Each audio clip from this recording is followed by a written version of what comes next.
मेरे बेशुमार स्टूडेंट है बेटा मिस्टर पाकिस्तान। लाहौर में है, कराची में है, अपना फैसलाबाद में है, कोयटा में है, पेशावर में है, एबटाबाद में है, मुल्तान में है। सर अभी आपके साथ एक स्टूडेंट हैं आपके? हाँ, मेरे बड़े अच्छे स्टूडेंट हैं गुलखान साहब। फिर उसके बाद 2012 में उस्ताद ने मुझे जो है ना जब ट्रेनिंग दी है, जब तैयारी किया, तो 2012 में मिस्टर पाकिस्तान में मुकाबला लड़ा हूँ। फिर उसके बाद पंजाब, पिंडी, पाकिस्तान, इस्लामाबाद, तो यहाँ से फिर आगे शौक बढ़ गया। पर ये गेम इतनी महंगी है कि नहीं कोई ऐसा कोई सिस्टम बन रहा है, कोई स्पॉन्सर नहीं आ रहे। नहीं तो वर्ल्ड चैंपियनशिप में जाना कोई मुश्किल नहीं है, मेहनत करने होते तो बस स्पॉन्सर मिल जाए तो इंशाल्लाह। साल तो खैर बहुत ज्यादा टाइम है और 6 महीने का टाइम होता है तो इंशाल्लाह।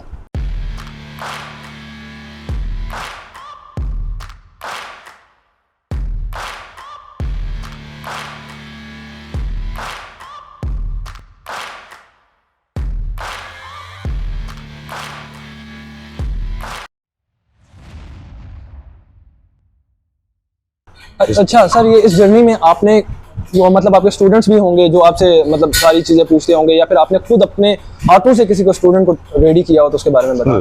ये तो मामूली सी बात आपने कर दी। मेरे बेशुमार स्टूडेंट है बेटा मिस्टर पाकिस्तान। लाहौर में है, कराची में है, अपना फैसलाबाद में है, कोयटा में है, पेशावर में है, एबटाबाद में है, मुल्तान में है, सरगोदा में है। ये मैं वो जगह बता रहा हूँ जहाँ तमाम स्टूडेंट मेरे मिस्टर पाकिस्तान हैं और तमाम स्टूडेंट मेरे जिम चला रहे हैं। अल्लाह ताला उनको रिस्क हलाल कमाने की तौफीक अता फरमाए, क्योंकि हमारी बड़ी बिल्डिंग के अंदर जो है ना अब रिस्क हलाल बहुत कम रह गए, क्योंकि अब इसके अंदर ऐसी ऐसी चीज़ें आ गई हैं जिसमें रिस्क हलाल आप कहना सही नहीं है। क्योंकि आप देख जो लड़का मुकाबला लड़ेगा, मैं आपको क्लियर बात बताता हूँ, जो लड़का मुकाबला लड़ेगा वो 100% स्टीरॉयड लेगा। स्टीरॉयड के बगैर वो मुकाबला में हिस्सा नहीं ले सकता। ये बात मेरी याद रखें। 90 तक तो हमने भी स्टीरॉयड, हमने भी नेचुरल गेम की है। 90 के बाद हमें भी मजबूरी हुआ कि आगे इंटरनेशनल मुकाबले में लड़ना जाना है। मैंने पीडी वर्ल्ड पे डायरेक्ट कहा है फूड सप्लीमेंट और स्टीरॉयड में क्या फ़र्क है, मुझसे क्वेश्चन किया गया था।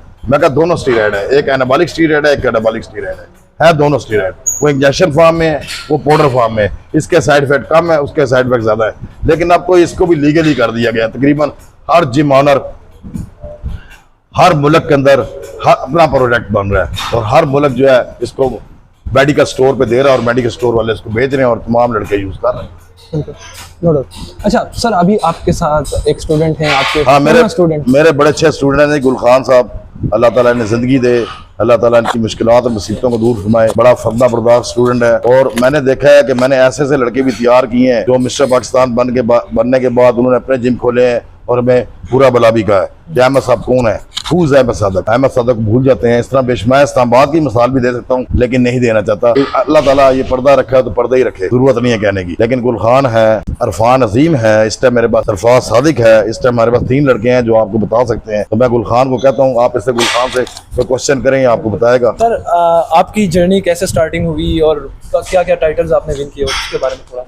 जी भाई, मैंने टाइटल विन किया था फर्स्ट टाइम जब मैं यहाँ पे I8 में आया हूँ। तो बॉडी बिल्डिंग का मुझे बहुत शौक था 2003 से। तो साथ थोड़ा बहुत मैं आगे पीछे जिम से या ट्रेनिंग लेता रहा हूँ उस्तादों से, तो वो ट्रक के पीछे बत्ती लगाते थे। तो ऐसा करते करते अहमद सादे का मैंने नाम सुना था। तो 2003 में इन्होंने जब इंडो पाक मुकाबला कराया था तो जीते हुए टाइटल विन किया।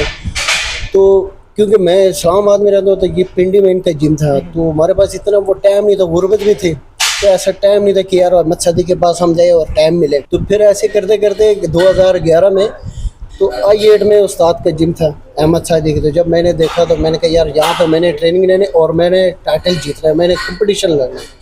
तो मुझे भी इस फील्ड में कम से कम 8 से 10 साल एक्सपीरियंस है, तो उस्ताद की मेहरबानी से। फिर उसके बाद 2012 में उस्ताद ने मुझे जो है ना जब ट्रेनिंग दी है, जब तैयारी किया, तो 2012 में मिस्टर पाकिस्तान में मुकाबला लड़ा हूँ। फिर उसके बाद पंजाब, पिंडी, पाकिस्तान, इस्लामाबाद, तो यहाँ से फिर आगे शौक बढ़ गया। पर ये गेम इतनी महंगी है कि नहीं कोई ऐसा कोई सिस्टम बन रहा है, कोई स्पॉन्सर नहीं आ रहे। नहीं तो वर्ल्ड चैंपियनशिप में जाना कोई मुश्किल नहीं है, मेहनत करने होते तो बस स्पॉन्सर मिल जाए तो इंशाल्लाह।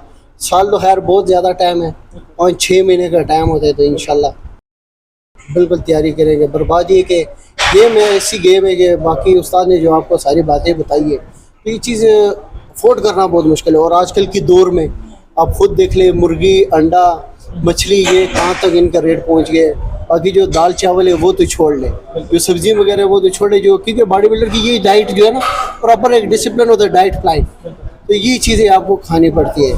क्योंकि 80% जो है ना आपकी डाइट है, 70 से 80% नेचुरल डाइट आपके लिए मस्ट है।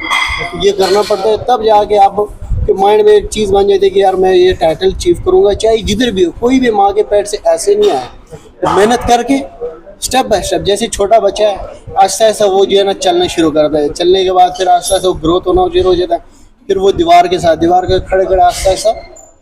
तो ये बॉडी बिल्डिंग में एक ऐसी चीज़ है, तो खुराक बहुत ज़रूरी है। और वैसे भी आजकल के दौर में जो है ना बॉडी बिल्डिंग एक्सरसाइज बहुत ज़रूरी है। जितने भी मरीज़ हैं, शुगर के हो गए, हाई ब्लड प्रेशर के हो गए, दिल के हो गए, तो डॉक्टर भी रिकमेंड करते हैं कि आपका एक्सरसाइज बहुत मस्ट है, पर जिम जाए।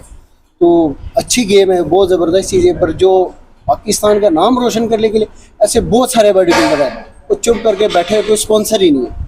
तो इसलिए हम भी बस थोड़े से जो है ना साइड पे हो गए, तेरी बात जिम्मेदारी है, बच्चे हैं, बीवी हैं, घर पूरा संभालना होता है, घर का सरबराह हूँ, तो इसी वजह से बस थोड़ा सा साइड में हो गए। अभी भी कोई स्पॉन्सरशिप मिले या फिर मतलब कुछ भी हो जाए तो आप मतलब परस्यू करेंगे इसको? मैं कहता हूँ ना कि 2-3 महीने का मैं आपको टाइम देता हूँ, चैलेंज है। अब स्पॉन्सर करे 2-3 महीने का, ज़्यादा टाइम नहीं देता हूँ। इंशाल्लाह आपको लग पता जाएगा कि वाकई ये प्रोफेशनल पे चला गया।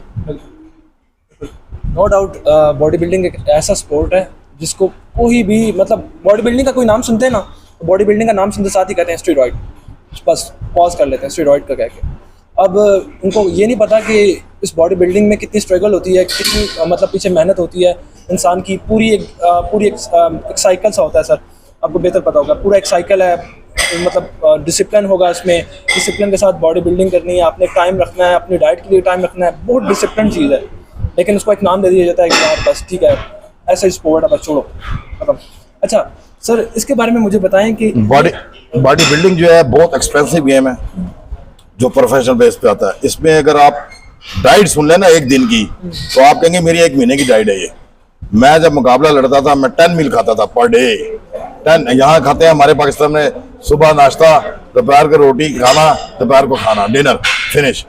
अच्छा सर, आपको कोई कोट ऐसा याद हो अपने सर का जो आपको मतलब बॉडी बिल्डिंग में हेल्प करता हो, उससे मोटिवेशन मिलती हो? कोई ऐसी बात अहमद सादिक साहब की जो आपको बहुत मोटिवेशन देती हो?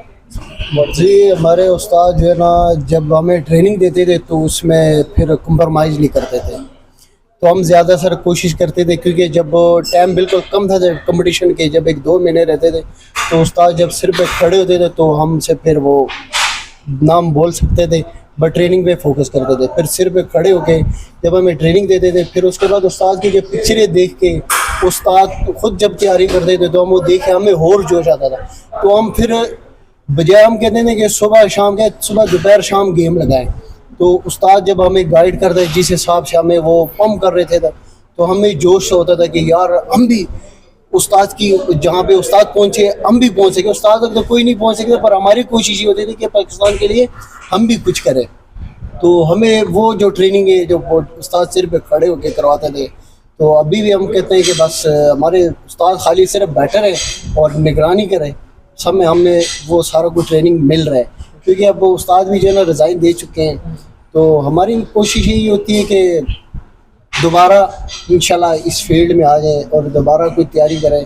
तो बाकी आपको बताया, सर ने भी बताया, कोई ऐसा कोई स्पॉन्सर मिल नहीं रहा है। तो जब हम उस्ताद को देख लेते हैं तो हमें फिर वापस वही जोश के वही टाइम वापस याद आ जाता है, 2010, 11 वाले, 12 वाले, 13, 14 तक, कि फिर हम दोबारा उस एंटर हो जाएं, फिर वापस आ जाएं। पर हालात को देख के महंगाई, फिर वो घर के अखराजात, सारे मामला, तो क्योंकि आजकल के ट्रेंड जो चल रहे हैं, food supplement, pre workout, post workout, फिर ये चीज़ें सारी जो है ना बहुत एक्सपेंसिव है। ये चीज़ फिर वो ज़रा नहीं कुछ ऐसा कोई मामला बनता है तो नहीं मजबूर हो जाते हैं, क्योंकि हमारे भी घर की जिम्मेदारी है, काम काज करना पड़ता है, फिर सुबह शॉप पे, फिर रात को 12 बजे जो है ना फिर घर, तो टाइम भी नहीं मिलता है, और भी जिम्मेदारी बहुत सारी होती है। तो सर को हम देंगे तो जोश फिर आ जाता है कि यार अब हम फिर दोबारा इन हो जाए, तो स्पॉन्सर मिल जाए तो इंशाल्लाह तो वर्ल्ड चैम्पियनशिप कोई भी ऐसा कोई बंदा नहीं को माँ के पेट से ऐसे निकला हो। आप नेट की आप स्टोरी सुन ले, ठीक है, ऐसे बहुत सारे ऐसे बिल्डर है ओलंपिक लेवल के। रोनी कोलमैन को देख ले, काई ग्रीन देख ले, जब उसका घर भी नहीं था, अब देखे ना उसकी पूरी स्टोरी, जो जितने भी बड़े बड़े ओलंपिक है उनकी पूरी स्टोरी है, वो जब आप सुनेंगे तो आपको समझ आए कि वाकई वो अमीर तरीन कोई भी बंदा ऐसा बॉडी बिल्डिंग में नहीं है। जिस तरह सर ने कहा कि अमीर का बच्चा जो है ना कोई बॉडी बिल्डिंग में मैंने नहीं देखा, शायद अगर आप लोगों ने देखा होगा तो मैं नहीं कह सकता हूँ। मेरी लाइफ में जो है मैंने नहीं देखा, को हमेशा गए तो गरीब बंदे गया, और पाकिस्तान की नाम रोशन करने के लिए गरीब ही गया हुआ है, तो अमीर मैंने नहीं देखा। ठीक है दैट्स इट। अरफान